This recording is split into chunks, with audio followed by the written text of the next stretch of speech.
उपेंद्र कुशवाहा राष्ट्रीय लोक मोर्चा के राष्ट्रीय अध्यक्ष इस वक्त नाराज बताए जा रहे हैं। उपेंद्र कुशवाहा के साथ एक बार फिर हुआ धोखा। उपेंद्र कुशवाहा 1985 में सक्रिय राजनीति में आए थे। 1985 से पहले जब वो राजनीति में आए थे तो एक कॉलेज में प्रोफेसर थे। राजनीतिक विज्ञान के प्रकांड विद्वान उपेंद्र कुशवाहा को उनके समर्थकों द्वारा आचार्य के रूप में सुशोभित किया जाता है। उपेंद्र कुशवाहा को आचार्य कहकर संबोधित किया जाता है। उनके समर्थक उनको एक चाणक्य के रूप में देखते हैं। बिहार की राजनीति में उनकी पहचान किसी मोहताज के लिए नहीं है। उनका साथ लेकर एनडीए, महागठबंधन या वह नीतीश कुमार जिसे वो अपना बड़ा भाई कहते हैं, बहुत राजनीतिक पार्टियों को लक्ष्य तक पहुंचाने का काम किया है। लेकिन वह उपेंद्र कुशवाहा आज एनडीए का हिस्सा है, लेकिन उन्हें एकमात्र सीट मिली है और इस बात से आदरणीय उपेंद्र कुशवाहा नाराज दिख रहे हैं। उनके समर्थकों में भी एक बड़ी नाराजगी दिख रही है।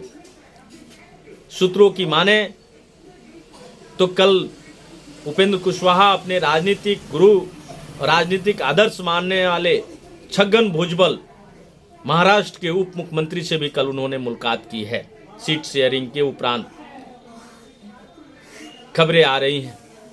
उपेंद्र कुशवाहा की राजनीतिक जीवन की सफर को अगर देखें तो राजनीतिक भ्रष्टाचार और वंशवाद उनसे कोसों दूर रहा है।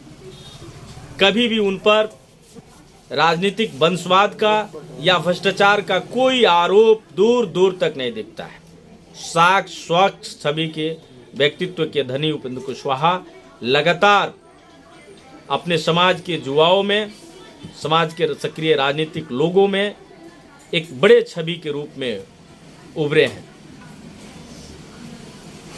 कई बार नीतीश कुमार की पार्टी जेडीयू ने उनके साथ धोखा किया है। उसके बाद 2 बार उन्होंने अपनी पार्टी बनाई। एक बार उनकी पार्टी राष्ट्रीय समता पार्टी जो 2009 में जेडीयू में विलय हुआ, दूसरी बार राष्ट्रीय लोक समता पार्टी जो 2021 में जेडीयू में विलय हुआ और तीसरी बार अभी राष्ट्रीय लोक मोर्चा। तीनों पार्टियों के वह राष्ट्रीय अध्यक्ष रहे हैं। तीनों पार्टियों का एक बहुत ही बेहतर प्रदर्शन रहा है। भारत सरकार में 2014 में भारत सरकार में मानव संसाधन और विकास राज्य मंत्री बनाए गए। 26 मई 2014 से 10 दिसंबर 2018 तक वो इस पद पर रहे। उनकी छवि शिक्षा में सुधार और लोगों में जागरूकता लाने में बहुत ही अव्वल दर्जे की रही है। लेकिन उपेंद्र कुशवाहा के साथ राजनीतिक छल लगातार होता रहा।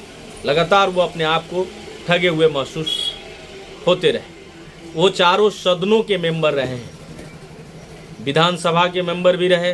विधानसभा के सदस्य रहते हुए वो विधानसभा में विपक्ष के नेता भी रहे हैं बिहार सरकार में, और विधान परिषद में भी वो मेंबर रहे, राज्यसभा में भी मेंबर रहे और लोकसभा का भी प्रतिनिधित्व उन्होंने किया है।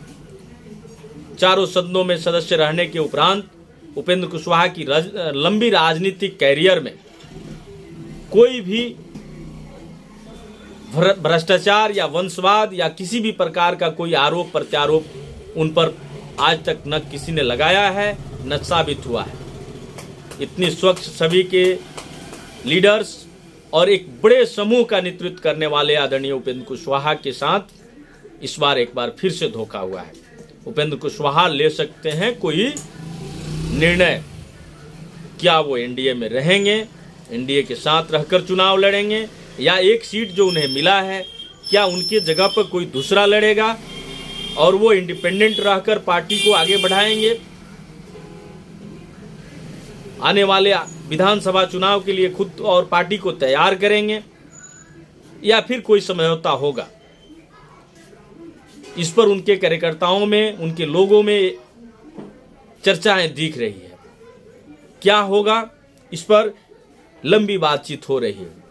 उपेंद्र कुशवाहा के साथ नीतीश कुमार ने कई बार समझौता किया, उनके समर्थकों का